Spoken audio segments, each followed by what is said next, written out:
오늘 영상은 하비재팬에서 연재 중인 인피니티즘 소설 마징가 제로편을 짧게 다루겠습니다. 중원의 마신 마징가 제로는 포우즈가 살고 있는 1970년대의 어느 시공 라인에서 처음 나타났다고 하는데요. 거기서 처음 태어난 마징가 제로는 실로 엄청난 스펙을 가지고 있습니다.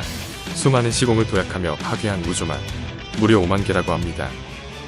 포톤빔 한 방으로 태양계를 소멸시킬 정도의 파괴력을 지녔습니다. 뿐만 아니라 방어력도 상당해서 초합 금제트가 변이된 제로의 장갑은 그랜다이저의 그랜합금을 아득히 초월할 정도입니다. 제로는 동력 또한 이제 광자력 에너지가 아닙니다.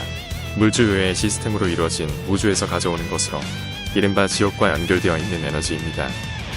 이쯤 되면 코스미코르급 존재인지 그냥 뇌절 작달계인지 헷갈리는군요. 암튼 인피니티즘 버전의 제로는 우주를 그저 소멸시키는데 그치지 않고 자신의 힘을 확인하고 싶어하는 욕구를 가지고 있는데요. 다시 말해 자신의 힘과 견줄 만한 상대를 다양한 시공에서 찾고 있는 것 같습니다. 그런 제로는 게타 드래곤이 있는 세계에 가서 게타 팀을 만납니다. 제로는 게타 드래곤을 보더니 말했습니다. 내 이름은 제로. 너와는 싸울 가치가 있을 것 같다. 제로의 아이언 커터가 엄청난 기류를 형성하며 드래곤에게 날아갔는데요.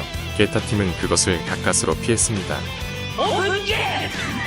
만약 그것에 직격당했다면 드래곤은 분쇄됐을 것입니다.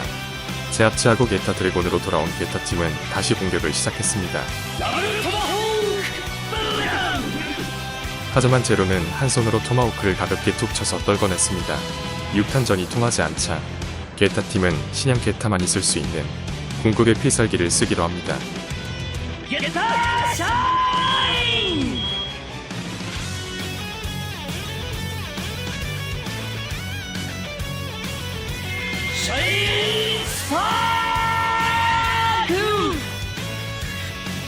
그 빛이 제로를 닿은 순간 갑자기 시간이 멈추고 시야의 모든 것이 정지하고 또 그 낮은 목소리가 료마의 머릿속에 들려왔습니다.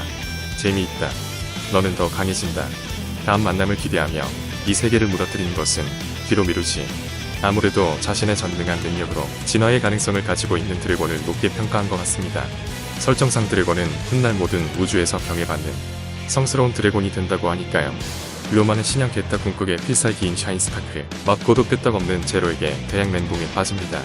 제로는 게타 드래곤의 흥미를 느껴 그 세계를 파괴하지 않고 어느새 다른 시공으로 사라졌습니다. 이후 제로를 쓰러뜨리기 위해 여러 차원의 주인공들이 협동작전을 펼치는데요. 마징카이저의 코우지, 그레이트 마징가의 테치아, 그리고 그랜다이저의 듀크 프리드 등은 이른바 다원 우주작전을 펼칩니다. 그들은 동시 협력하여 일단 베가성 연합군과의 전투를 했습니다. 그레이트 마징가 등짝에 더블 스페이저 달고 싸우고, 카이저가 더블 슬라이서로 적들 썰고, 그랜다이저가 더블 하켄으로 원반수 베어내는데 암튼 베가성 연합군의 압도적인 물량에 맞서 잘 싸웠습니다. 근데 문제는 제로를 유인하는 것이었습니다. 포우즈 일행은 제로를 유인하기 위해 한 가지 꼼수를 썼는데요. 그것은 바로 제로가 흥미를 가지고 있는 게타 드래곤과 비슷한 진동파를 생성해 놈을 유인하는 것이었습니다. 그들은 마침내 제로를 유인하는데 성공하는데요. 헌데 제 아무리 아군에 강력한 마징카이저가 있다더라도 포톤빔 한 방으로 태양계를 소멸시키는 제로를 어떻게 이길 수 있을까요?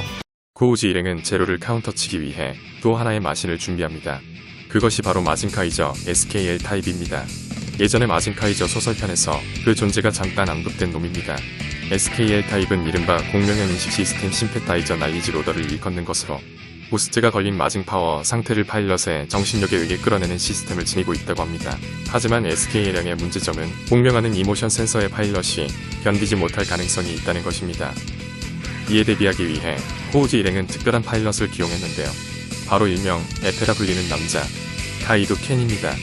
카이도 켄은 마징카이저 SKL 타입에 내장되어 있는 내비게이션과 티격태격하며 제로 앞에 등장했는데요. 마징카이저 스컬 만화책판인 마징카이저 스컬 버서스에 의하면 마징카이저 스컬은 자아를 가지고 있다고 하며 스컬에게 선택받지 못한 파일럿은 정신붕괴를 당할 수도 있다고 합니다. 하지만 카이도 켄은 스컬에게 정신붕괴를 당하지 않고 파일럿으로서 선택됩니다. 아무래도 이번 인피니티즘 소설에서의 공명인식 시스템은 여기서 모티브를 따온 듯합니다. 과연 엄청난 스펙을 가지고 있는 제로를 공명 시스템이 도대체 어떻게 카운터를 칠 것인지 기추가 주목됩니다. 재밌게도 이 소설에서 마징카이저 SKL 타입은 머티리얼이 부족한 탓에 가슴에 방열판과 스크랜더가 없다고 합니다. 어쨌든 앞으로의 내용은 향후 전개될 인피니티즘 라인업에 달린 것 같습니다.